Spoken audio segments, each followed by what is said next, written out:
بسم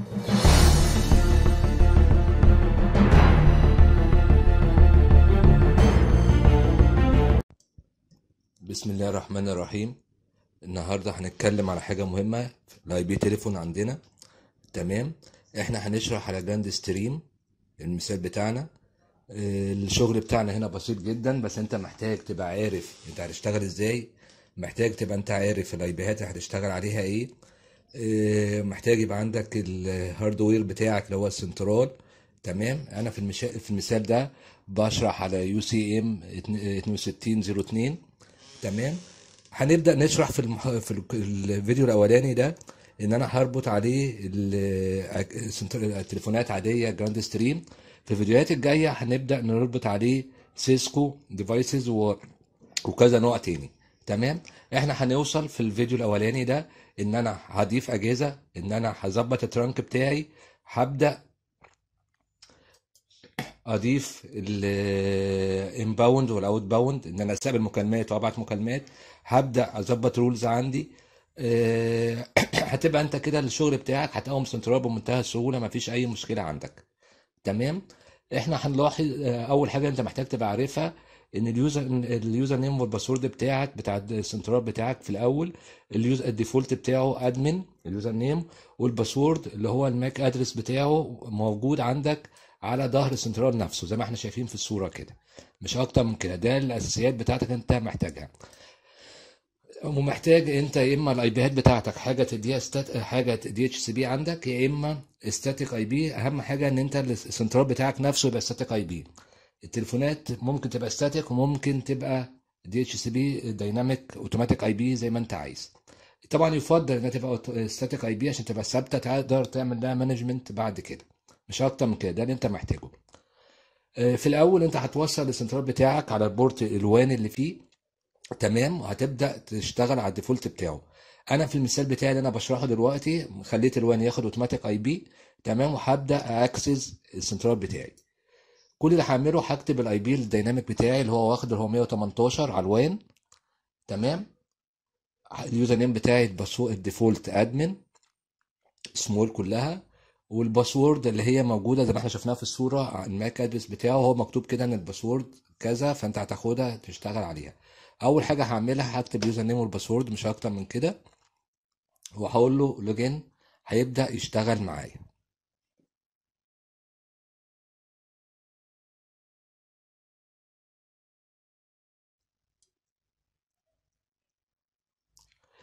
تلاحظوا اول ما قلت له لوجين يا جماعه عمل ايه؟ هو اوتوماتيك كده دخل لي زي الويزرد اللي احنا هنشتغل عليه.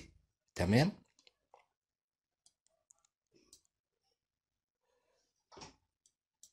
اول حاجه مستني يسال، بيقول لك الاولد باسورد بتاعتك ايه اللي هي الكومبلكس اللي هي بتاعته دي، هكتبها. ومستني مني الباسورد بقى الجديده ان انت هتشتغل عليها. ليه؟ طبيعي انا مش هشتغل بالباسورد الديفولت بتاعته. هكتب الباسورد بالسبيلنج بتاعها صح، الكابيتال والسمول، وهدخل له النيو باسورد اللي انا عايزها واعمل لها كونفيرم. وطبعا هيسالني برضو على الايميل بتاعي. هكتب الايميل اللي هو info@mosliacademy.com، وده الايميل بتاعنا يا جماعه اللي انت لو حبيت تتواصل معانا تقدر تبعت لنا عليه. هيبدأ يسألني بعد كده انت هيشتغل ايه، ادي الاوضاع بتاعته دول ولا سويتش. احنا في الفيديو الاولاني هنشتغل سويتش، مفيش مشكلة. تمام. هيسألني بعد كده دي ان اس سيرفر بتاعك ايه. والحتة المهمة اللي بعدها اللين بقى، ان احنا بعد كده شغلنا هيبقى شغالين على اللين. هيسألني انت الاي بي بتاعك هتشتغل عليه ازاي، هياخده من دي اتش سي بي سيرفر ولا هياخده ستاتيك حسب ما انت عايز. انا هنشرح ان هو هيديله ستاتيك 10.0.0.249، وهكتب له السبنيت ماسك بتاعي والجيت واي بتاعي عشان لو هيطلع نت يبعت ايميلات او حاجه، او هقدر اكسس السنتر ده من بره. تمام. ودي ان اس سيرفر بتاعي، مش اكتر من كده. ولو في اديشنال بحطه له. تمام. واقول له ايه نيكست ويزارد عادي خالص. طبعا كل ده ممكن اغيره بعد كده يا جماعه، مفيش اي مشكله عندي. تمام. بيسالني على التايم زون، ودي مهمه عشان الوقت اللي عندي على السنترال التوقيت بتاعنا هيبقى عامل ازاي، الساعه هتبقى مظبوطه والوقت. انا اخترت كايرو. شكل الفورمات بتاعي ايه، يير مانث داي ولا دي ولا مانث داي يير ولا ايه بالظبط. انا اخترت الطبيعي بتاعنا اللي هو داي مانث يير. تمام. بعدها سألني على الاكستنشن، انت هتشتغل على الرينج بتاعك من كام لكام. تمام. انا هنا الديفولت بتاعه من 1000. تمام، ان هو بيعمل اكسكلود للامنيات وكده للهوت كي. انا ممكن اغير من هنا وممكن اغيره بعد كده زي ما هنشوف ازاي. بيقول لي انت المتوقع عندك كريت لك كام اكستنشن باي ديفولت في الاول. تمام. وبيسالني انت الباسورد بتاعتك كومبلكس ولا لا، راندوم ولا باسورد معينه. فانا سبتها زي ما انا عايز. بعدها بدأ يسألني على برضه في نفس الويزارد على الترانك بتاعي، فين الترانك اللي انت هتشتغل عليه، الانباوند بتاع الاوت باوند بتاعك. تمام. اول حاجه هعملها هكتب اسم بتاعه اهو. بص يا جماعه الهيلب بيشرح لي انت هتشتغل ايه يا جماعه زي ما انت عايز. تمام. بكتب اللي انا عايزه. طبعا بكتب هنا صح الاي بي بتاعي انا عندي اللي هو 251. وطبعا همسح بقى اللي فوق ده. تمام. قال لي اليوزر نيم والباسورد بتاعه ايه بقى اللي انت هتشتغل عليه. تمام. الباسورد ايه.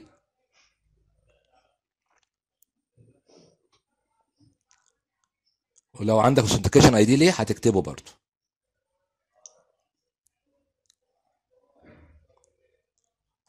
زي ما انتم شايفين يا جماعه الهيلب مفيد قوي بالنسبه لك لو انت نسيت حاجه. الرولز اللي انت هتشتغلها على الترانك ده ايه. تمام. كل ده احنا ممكن هنغيره بعد كده يا جماعه، ها؟ مفيش مشكله.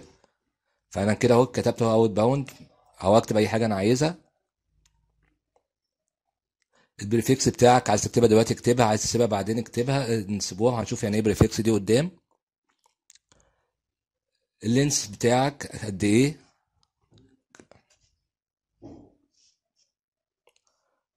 انا هنا في الاول دايما بكتب اي حاجه وابدا اعدلها بعد كده يا جماعه. تمام زي ما احنا هنشوف.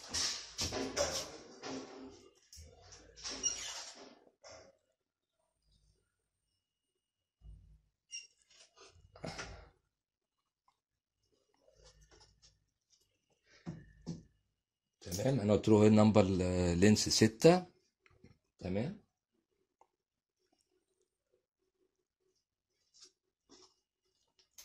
هقول له سيف اهي. ادي كده كريتنا الترانك بتاعنا ريجستر، وهنشوف ده معناته ايه. طلع لي السمري كده للكونفيجريشن اللي انا عملتها. هقول له سيف.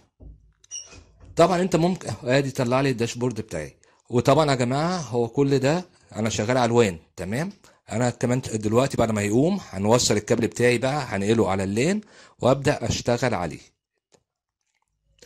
الويزر ده يا جماعه لو انت عايز تظبطه من الاول الكونفيجريشن بتاعتك صح تمام مفيش مشكله لو انت متاكد منها. بص يا جماعه قال لي انت عايز لازم نعمل ريبوت عشان الكونفيجريشن بتاعتي.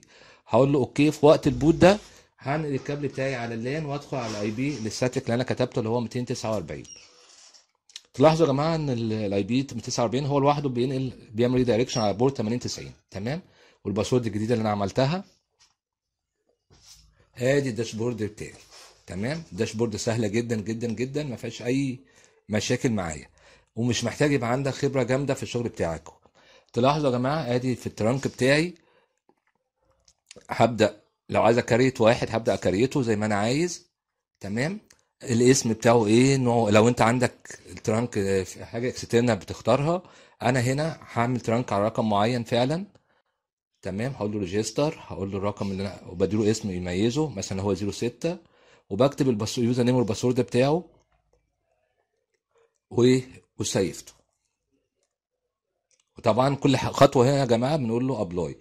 انا عامل ترانك تاني قبليها هو 05 ينفع الاثنين يبقوا شغالين معايا مفيش اي مشكله. وده اللي بيبقى حاصل في الشغل عندنا فعلا. انت بيبقى عندك اكتر من لاين فبتعمل لكل واحد ترانك بتاعه. الترانك ده يا جماعه على فكره برضو للعلم انا بربطه على الجيت واي عندي. في جيت واي عندي انا داخل شغال عليه. تمام. اللي هو اي بي هو 251 ده. وفي المثال بتاعي ان هو جراند ستريم. تمام.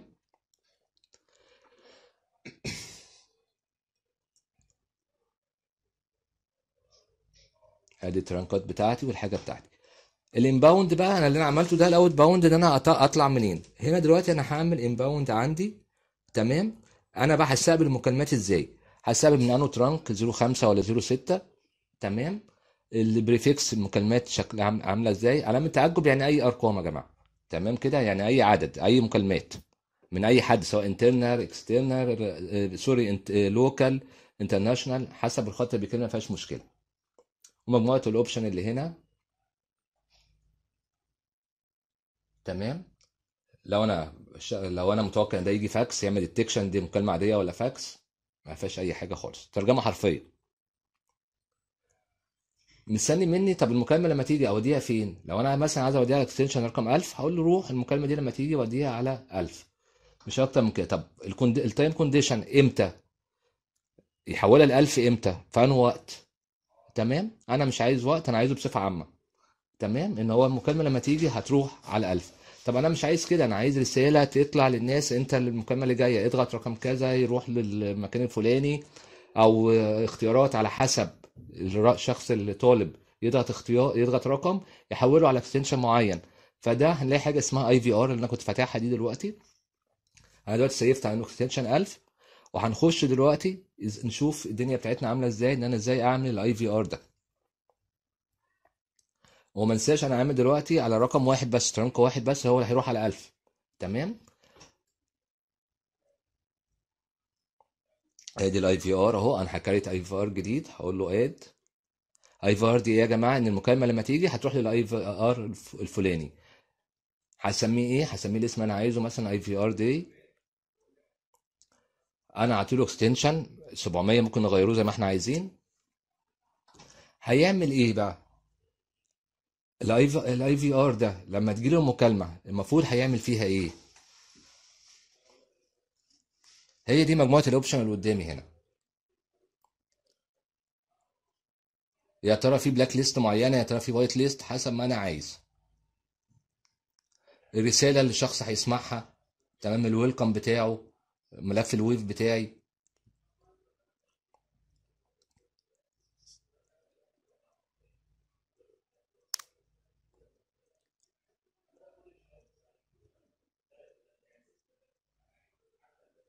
طب لو هو الاختيارات بتاعته عدى وما اختار اختيار خطأ، يطلع له رسالة ايه؟ لو invalid choice. لو هو اصلا اللغة بتاعته بتاعت الرسالة ايه؟ حسب ما انا عايز. تمام كده يا جماعة.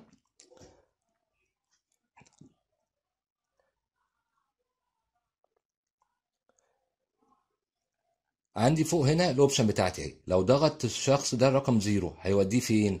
هيوديه على اي في ار تاني رسالة تانية، ولا هيوديه على اكستنشن معين؟ هقول له مثلا لو ضغط زيرو هيوديه على 1000. اي في لو ضغط واحد هيوديه على رسالة صوتية تانية. تمام. بس طبعا دي لازم اكون مكريت اي في ار تاني يروح عليه.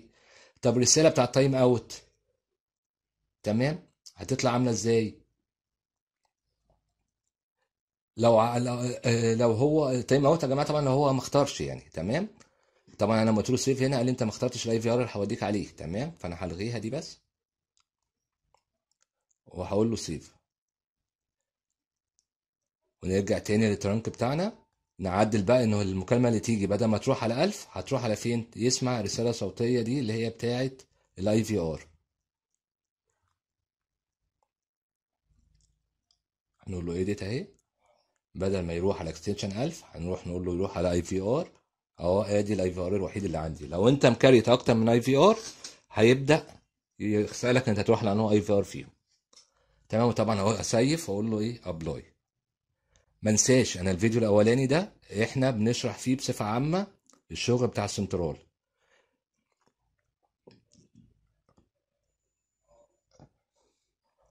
انا اهو هنكريت امباوند تاني معايا للخط التاني بتاعي، المكالمه اللي جايه منه. هقول له علامه التعجب برضو. طبعا انت لو عايز مثلا مكالمات لوكال هتحط 7 ارقام، لو هتحط ارقام معينه هي اللي تروح بس على الفي ار ده، والمكالمات التانيه تروح على الفي ار تاني، فزي ما انت عايز. واسيف واقول له ابلاي. هيبقى كده عندي ايه؟ الاتنين انباوند بتاعي، واحد بتاع 05 وواحد بتاع 06.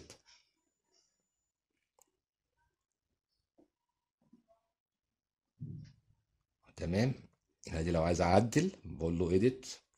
ده ما بقاش امر مسلم بيه خلاص انا كريتها ما تتغيرش، لا اغير عادي زي ما انا عايز. عايز اضيف تاني هضيف، ما فيش اي مشكله عندي. انا هضيف مثلا حاجه تانية على 05 عشان اوريكم بس انها العمليه عندنا ممكن اضيف اكتر من باوند على نفس الرقم، على نفس الترانك، واقول له ابلاي اهو، ادي 05 بقى فيه الحالتين بتوعنا. وممكن اعدل زي ما انا عايز، مفيش اي مشكله خالص. اهو ادي 06 الانباوند بتاعها اهو، وادي 05 الانباوند بتاعها اهي. واي واحد فيهم اقدر اعدل زي ما انا عايز لو عملت داونلود للكونفيجريشن اللي انا عاملها. عايز امسح طبعا امسح، مفيش اي مشكله. وما انساش اقول له ابلاي بعد ما اخلص. وطبعا يا جماعه لازم تراعي ان انت ما يحصلش تداخل ما بين الرولز وبعضها. تمام.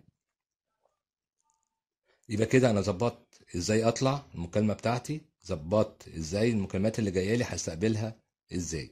ادي الاوت باوند تاني اهو، خط تاني زائد التاكيد. هقول له اوت باوند من خط تاني عشان الناس اللي لو حاجه وقعت منها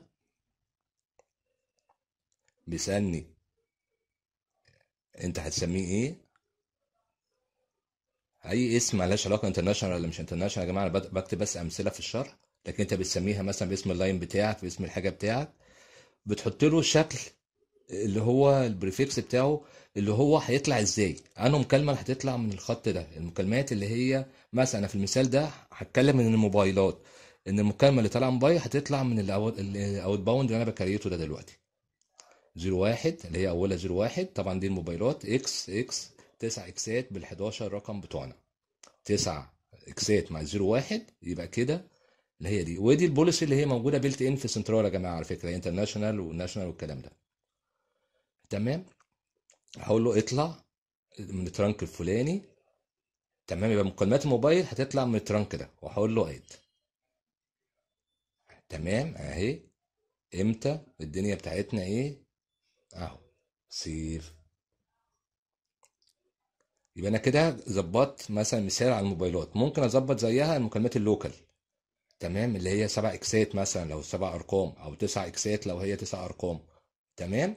ممكن اعدل زي ما انتم شايفين كده يا جماعه، انا دخلت ممكن اعدل زي ما انا عايز.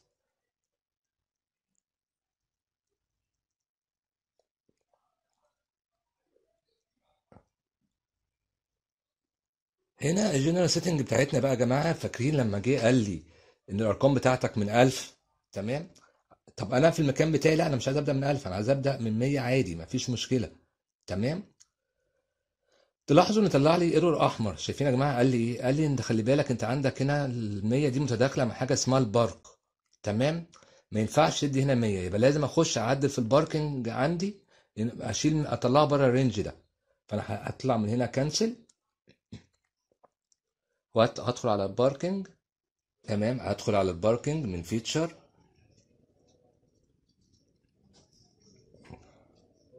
ادي الباركنج اهي. بصوا يا جماعه اهو، اعطيلي 700 شايفينها. هخش اعدل. هقول له من كام لكام بقى، انا عايزه يطلع بره رينج ال 100 بتاعي عشان ابدا اشتغل. فمثلا هقول له من اول 70.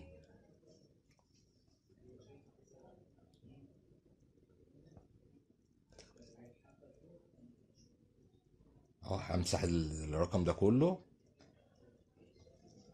بص انا بكتب ارقام هي غلط اهو. بص يا جماعه انا بوريكم بس ان هو ماشي معايا خطوه خطوه عشان الدنيا تبقى شغاله. تمام. هاجي اقول له هنا اهو من كام لكام. هتلاحظوا ان هو هيقول لي 70، لا انا هكتبها اهي. هبدا من 71. شايفين يا جماعه كل ده اهو. تمام. هو ماشي معايا خطوه خطوه. سيف. يبقى كل اللي انا عملته ان انا طلعت الباركنج بره ال 100. هرجع تاني بقى في الكونفيجريشن. بدل 1000 هقول له من 100 مثلا لكام. بصوا لو انا كتبت مثلا كده 1000 قبلها مفيش مشكله اهي، قلت له سيف. قال لي ايه؟ قال لي خلي بالك انت الرينج اللي انت كاتبه ده هنا بقى، ده بره الرينج انت كاتبه 4000. هقول له هو من 101 مثلا او من 100 بكذا، حسب ما انا عايز. ده بتاع بيك اب اكستنشن، اللي هو ايه الارقام اللي انا مش مسجلها، وسامح له انه يعمل ايه، يسحب خط لوحده. تمام. عدلت اهو. ده اللي احنا قلنا عليه ان انا في الويزرد ممكن اعدل زي ما انا عايز. تمام. بيقول لي خلي بالك انت كده طلعت بره ال 1000 عشان انا مسحتها هي وريتها لكم. انت عندك اكستنشن معمول 1000 اصلا ما مسحتوش. تمام، فقلت له سيف اهو وابلاي. يبقى كده اول حاجه عدلناها بعد اللي احنا عملناها، عدلنا في الترانك، عدلنا في الاكستنشن بتاعتنا، في الارقام بتاعتنا. تمام، والدنيا بتاعتنا سلسه ما فيهاش اي مشكله. ده امثله تانية ممكن اعدل فيها يا جماعه الميوزك ان هولد. تمام، بصوا انا عملت ايه. انا دلوقتي بيرن عندي على رقم 1000. تمام، عشان اسمع الهولد انا موافق عليها ولا لا. هبص يا جماعه بضغط بلاي، بيقول لي بلاي على فين؟ 1000 عندي بيرن وبسمع منها الهولد بتاعي. تمام. طب انا عندي باي ديفولت التليفون انجلش. تمام، واللغه التانية ياباني، فانا عايز اضيف اللغه العربيه، ما مش عشان الناس تبدا تسمعها وتفهم تتعامل معاها، فهنزل الباكج بتاعت اللغه العربيه زي ما انتم شايفين كده. هضيف اللانجوج، هدور على عربيه. تمام، اقول له داونلود ليها على السنترال.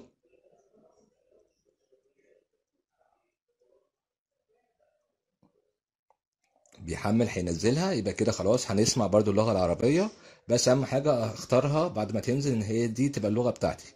اهي اختارها ان اللغه بتاعت السنترال، الارقام الغلط، الارقام الغير متاحه، انها تبقى اللغه العربيه. واقول له سيف وابلاي عشان ينفذ التغيير بتاعنا. ده مش الانترفيس يا جماعه، ده اللغه اللي هي بتاعت الناس اللي هتسمعها، اليوزر اللي هيسمعها.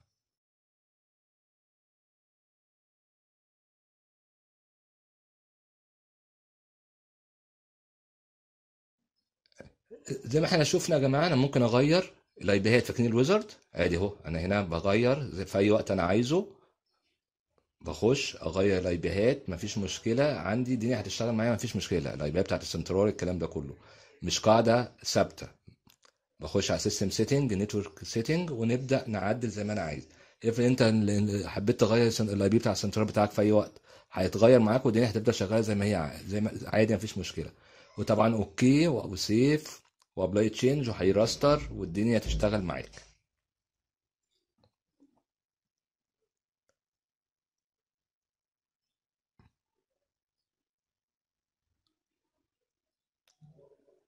طبعا بعد ما بتخش اهو بالاي بي بتاعك عادي مفيش مشكله.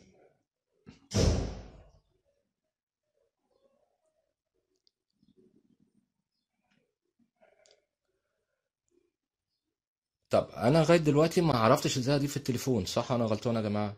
نخلي بالنا من الحته دي، ان احنا التليفونات دلوقتي بتاعتنا الالف ما تضافش. ابسط طريقه عشان اضيف بيها التليفون عن طريق الزيرو كونف. اهي بص يا جماعه، ادي السنترالات هي ال1000 الرينج اللي كنت حاطه، مفيش حاجه فيها، كله ان افيلبل. تمام، هضيف ازاي؟ ابسط حاجه عندي زيرو كونفج. تمام، لو انا عارف الاي بي بتاع العده بتاعتي وصلتها، اخدت اوتوماتيك اي بي مثلا، او انا عطيها ستاتيك اي بي. تمام، بكتب الاي بي بتاعه واقول له اوكي. اوكي، قال لي اه انت عندك العد ال 137 ده عده، الماك ادرس بتاعها اهو.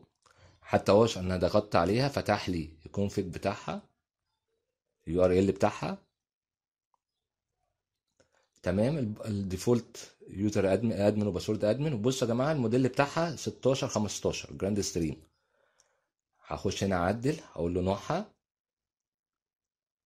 هدور على جي اكس 15 مش هلاقي، بس جي اكس 10 اللي موجوده اهي. رجعنا اهو بوريكم تاني انها جي اكس 16 15. فانا اهو اخترت 10 مفيش مشكله، والاي بي بتاعها اهو. وادي الاكونت هديله رقم 1000، واللاين بتاعي رقم كذا اللي هو 1000. ولو في لاين تاني هضيفه. ادي 1000 اهو، وهقول له ابديت. اوكي، تمام. ارجع للاكستنشن اهو، كتب لي لوحده ال1000 الموديل بتاعه. لو رجعنا للاكستنشن هتلاقي عندي 1000 اهو. هروح على طبعا لغايه دلوقتي يا جماعه طبعا هنا البوليسي، الاسم بتاع الباسورد بتاعته بتاكد منها، اكتب والبوليسي اللي هيشتغل عليها. طبعا لغايه هنا السنترال مستني 1000 ده يتوصل عليه، فانا المفروض اروح على العده عندي واكتب اليوزر نيم والباسورد بتاعي بتاع العده والبروكسي بتاعي السيب اللي هو 10.0.249. تمام، والاي دي بتاعي والباسوردات بتاعتي. اول ما اعمل كده هنلاقي ان عندي هنا في الانترفيس بتاعي هيبدا يديلي ان ده اللاين ده يا اما افيلبل يا اما ايدل، تمام، حسب ما احنا شغالين. فانا دلوقتي انا هعمله، هروح على التليفون اظبط الكونفيجريشن دي عليه، ارجع لكم تاني.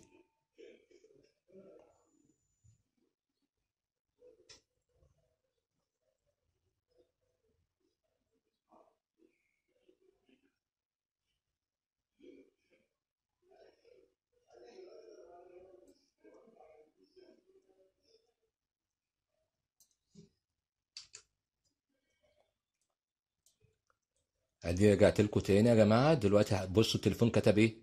ايدل اهو، تمام، ان اللاين ده موجود، تمام، وجاهز للشغل بتاعي ومتوصل على السنترال، ما بيكلمش حد. لو انا عملت مكالمه ولا حاجه هيقول لك ان ده الراجل ده بيتكلم دلوقتي في الشكل بتاعي. كده خلصنا اول فيديو بتاعنا. اتمنى لو عجبكم ان انتوا تشتركوا في القناه. الفيديوهات الجايه هنبدا هنضيف مجموعه خصائص جديده للسنترال بتاعي، وهبدا اضيف عدد تانية غير جراند ستريم عندي. وشكرا على وقت حضراتكم.